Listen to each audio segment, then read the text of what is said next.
قرآن پر سب سے پہلے زیر زبر کس نے لگائے؟ کس نے لگایا؟ ماشاءاللہ سنیوں کی نالج دیکھو. اور یہ بولتے سنی جاہل ہوتا ہے. ارے کیسے جاہل ہوتا ہے؟ سب تو معلوم رہتا ہے اس کو.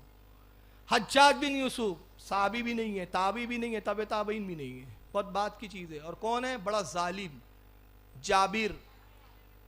کئی سو علماء اور بزرگوں کو, غالباً تابعی میں آتا ہے, کئی سو صحابہ کو بھی قتل کیا ہے اس نے.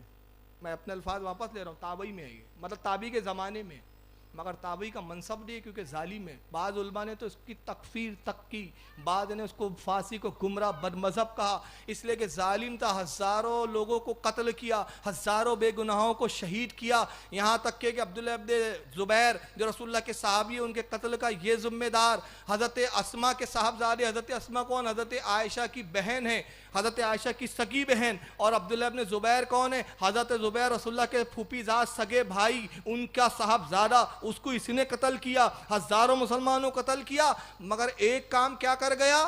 قرآن پر زیر زبر لگوا دیے. تو زیر زبر آپ نے کہہ کر چھڑوا دیے کہ ارے ظالم ہے, بادشاہ کا عمل ہے, ہم نہیں لیتے. لے لیا. کیوں؟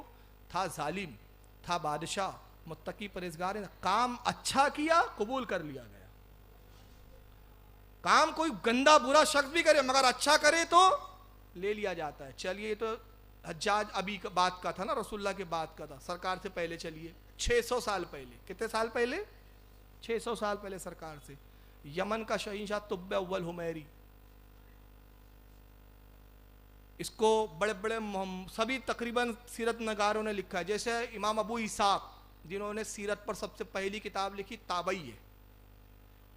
تاریخ ابن ہشام میں ابن ہشام نے, تاریخ طبری, ابن جریر, جتنے تاریخ لکھنے والے, مواہب اللدنیہ سے لے کر شرح زرقانی, اور اس کے بعد پھر آپ مدارج النبوت, معارج النبوت, تمام کتابوں میں دیکھ جائیے اس بادشاہ کا ذکر ملتا ہے کہ طب اول حمیری یمن کا شہنشاہ پورے یمن کو فتح کرنے کے لیے نکلتا ہے. یمن کو فتح کروں گا, یہ پوری دنیا کو فتح کروں گا, معاف کرنا. یمن سے نکلا, جب مکہ میں آیا, المختصر, مکہ والوں نے کہا کہ ہم اس سے لڑ نہیں سکتے, بہت بڑی فوج ہے. انہوں نے صلح کر لی, مگر کوئی امیر اس سے ملنے نہیں آتا تھا. خیمے لگا کے مکہ کے باہر قیام پذیر ہے, کوئی قبیلے کا سردار نہیں آتا ہے, کوئی امیر نہیں آتا ہے. اس نے کہا کیا بات ہے کہ اہل عرب نے فرما برداری کا اقرار کیا, ملنے نہیں آتے, معلوم کرو. جاسوس پہنچا, کہا کہ وہ کہتے ہمارے حج کا موقع ہے. کہا یہ حج کیا ہوتا ہے؟ کہا بس ایک 4 دیواری کا مکان بنا رکھا ہے, اینٹ اور پتھروں کا مکان ہے, گارے کا, اس مکان کے ارد گرد چکر لگاتے رہتے ہیں. کہتے یہ حج ہے. اور کہتے جب ہم حج کے دنوں میں کسی کی تعظیم نہیں کرتے سوائے اس گھر کی. کہا اچھا, انہوں نے میری تعظیم پر اس مٹی اور گارے کے گھر کو ترجیح دی, اس گھر کو اڑا دوں گا.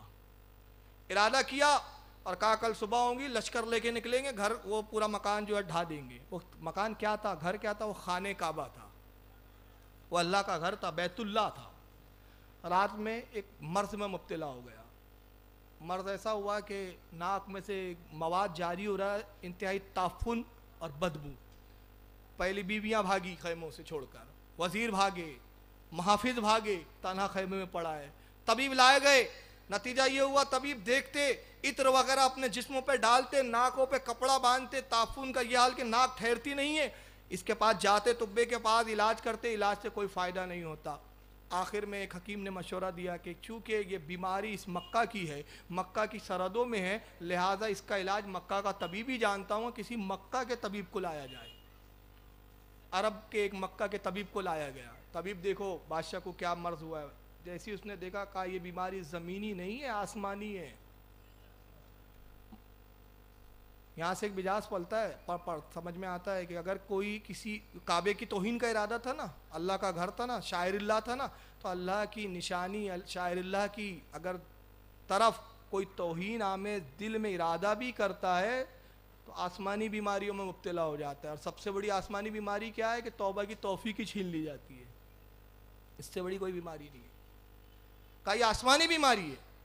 کہا مطلب یہ کہ آپ نے کسی ایسی چیز کا ارادہ کیا جس کا تعلق اللہ رب العزت کی ذات سے ہے, اس نے سوچا کہا ہاں میں نے یہ ارادہ کیا تھا کہ خانہ کعبہ کو ڈھا دوں گا. کہا بادشاہ بس یہی تو جرم ہو گیا, وہ اللہ کے خلیل اللہ کے نبی حضرت ابراہیم کی تعمیر ہے, اللہ نے اس کو اس گھر کو اس مکان کو اپنے لیے پسند فرما لیا ہے, تو نے اس کو ڈھانے کا ارادہ کیا, بس یہی تو معاملہ ہے, توبہ کر اگر صحت اور زندگی چاہتا ہے. اس نے توبہ کا ارادہ کیا, ادھر توبہ کی اور ادھر وہ بیماری ایسے گئی جیسے ہوئی نہیں تھی.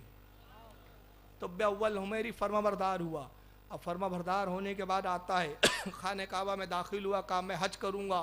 اہل عرب نے کہا کہ یہاں داخل ہونے کے لیے قیمتی لباس کی ضرورت نہیں ہے, ہیرے جوہرات کے ہار اور زیورات کی ضرورت نہیں ہے, ان سب کو نکال دو, یہاں پر سادگی کے ساتھ آؤ. بندے اور غلام میں یہاں کوئی فرق نہیں ہے, آقا اور غلام میں سب ایک لباس میں ہیں. احرام پہنا, داخل ہوا, خانہ کعبہ کا طواف کیا. طواف سے جب فارغ ہوا تو اپنے وزیروں سے کہتا ہے میرے وزیروں ایک بات جو میں محسوس کرتا ہوں تم بھی سمجھتے ہو.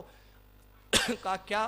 کہا ہمارے گھر بھی عام گھروں کی طرح, اللہ کا گھر بھی عام گھروں کی طرح, اس میں بھی پتھر اور اینٹیں, ہمارے گھروں میں بھی پتھر اینٹیں. عام گھر اور اللہ کے گھر میں امتیاز نہیں ہے, فرق نہیں ہے, امتیاز ہونا چاہیے, فرق ہونا چاہیے. تو کہا حضور آپ کیا ارادہ رکھتے ہیں؟ کہا ارادہ یہ ہے کہ کعبے پہ غلاف چڑھا دیا جائے, اس لیے کہ لوگ اپنے گھروں پر غلاف نہیں چڑھاتے. تو اول حمیری پہلا شہنشاہ یمن کا, جس نے نبی کی ولادت سے, نبی کی تشریف آوری سے 600 سال پہلے غلاف کعبہ چڑھایا اور مجاز دیا کہ جو متبرک چیز ہوتی ہے, جو پاکیزہ چیز ہوتی ہے, جو طاہر چیز ہوتی ہے, جو اللہ کی نشانی ہوتی ہے, اس کو غلاف چڑھا دیا جاتا ہے.